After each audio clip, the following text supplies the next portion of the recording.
یہاں سے فوجیں چلیں گی، سیاہ علم برآمد ہوں گے اور کوئی طاقت انہیں روک نہ سکے گی، ان کا منہ پھیر نہ سکے گی، یہاں تک کہ وہ ایلیا حضور کے زمانے میں یروشلم کا نام تھا، یہاں تک کہ ایلیا میں جا کر نصب ہو جائے۔ گویا کہ یہ جو ہمارے ہاتھ سے نکلا ہے قبضے سے، پہلے بھی عربوں کے ہاتھوں سے نکلا تھا بیت المقدس، یروشلم، عرب واپس نہیں لے سکے تھے۔ کرد خون صلاح الدین ایوبی اس نے واپس لیا، عربوں میں دم نہیں رہا تھا، عیاشیوں کی وجہ سے کھوکھلے ہو چکے تھے۔ میں تجھ کو بتاتا ہوں تقدیر امم کیا ہے، شمشیر و سنا اول، طاؤس و رباب آخر۔ یہی وجہ ہے کہ تقریباً 20 صدی کے بعد ان کی حکومت ختم۔ آشمارا حق بود گر خون بارد بر زمین، بر زوال ملک مستعصم امیر المومنی۔ یہ ہوا کہ نہیں ہوا؟ جبکہ آئے ہیں تاتاری ہورڈز، اور جنہوں نے کہ آخری خلیفہ بنو عباس اسے محل میں سے نکالا، ایک کھال کے اندر لپیٹ کر اور اپنے گھوڑوں کے سوؤں تلے کچل دیا۔ عرب معزول کر دیے گئے تھے، لیکن اب دوبارہ عربوں کو جب سہارا ملا ہے، لیکن اب بھی انہوں نے کہیں اسلام قائم نہیں کیا۔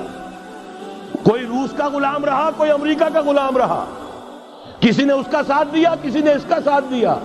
تہذیب ہے تو مغربی، تمدن ہے تو مغربی، وضع میں تم ہو نصارہ تو تمدن میں ہنود، یہ مسلمان ہیں جنہیں دیکھ کے شرمائے یہود۔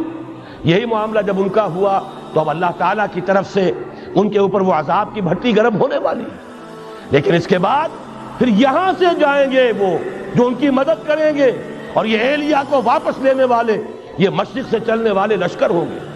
یہ اسی علاقے میں جب انقلاب آ جائے گا، یہ علاقہ خراسان اور پاکستان، جب یہاں نظام خلافت قائم ہوگا، یہاں سے اسلام کی توسیع ہوگی، اور یہاں سے جانب مشرق ہند اور جانب مغرب یہ جو یہودیوں کا سیلاب آ رہا ہے، ان دونوں کا مقابلہ کرنے کے لیے انشاءاللہ العزیز، ورنہ یہ اصابتان جو ہے ایک حدیث میں جمع کرنے کی کوئی اور حکمت ہو نہیں سکتی، ورنہ تو ہندوستان پہ کئی لشکر آئے ہیں۔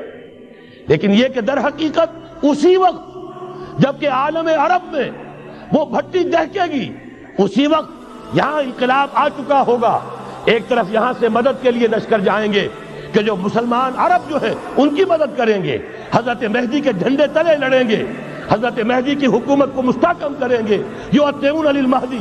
دوسری طرف وہ ہندوستان کی طرف پیش قدمی کریں گے، اور یہی سے جیسے اس وقت سیلاب نکلا تھا جزیرہ نما عرب سے، ایک داہنی طرف ایک بائیں طرف، ایران، افغانستان، ترکستان، ادھر مصر، لیبیا، الجزائر، مراکش، موریتانیہ، اسی طریقے سے انشاءاللہ اسی علاقے سے اس کا آغاز ہوگا اور بات آگے بڑھے گی۔ یہ ہونا ہے، پچھلے آثار ثابت کر رہے ہیں کہ ہونا ہے، حضور کی احادیث بتا رہی ہے کہ یہی سے ہونا ہے۔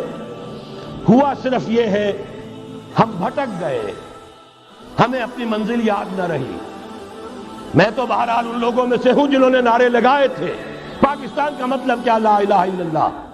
میں سن 46 میں یہاں حبیبیہ ہال میں قائد اعظم نے مسلم اسٹوڈنٹ فیڈریشن کے جس اجلاس کو خطاب کیا تھا، ضلع حصار سے جو 2 ڈیلیگیٹ آئے تھے ان میں سے ایک میں تھا۔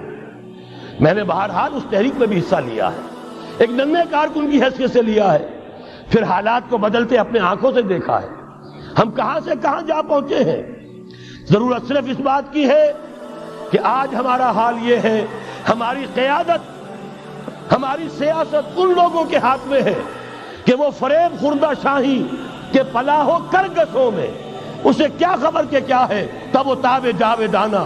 ان کی تہذیب مغربی، ان کی ذہنیت مغربی، ان کی وضاقتہ مغربی، ان کا تمدن مغربی، ان کی سوچ مغربی، ان کے سارے اطوار مغربی۔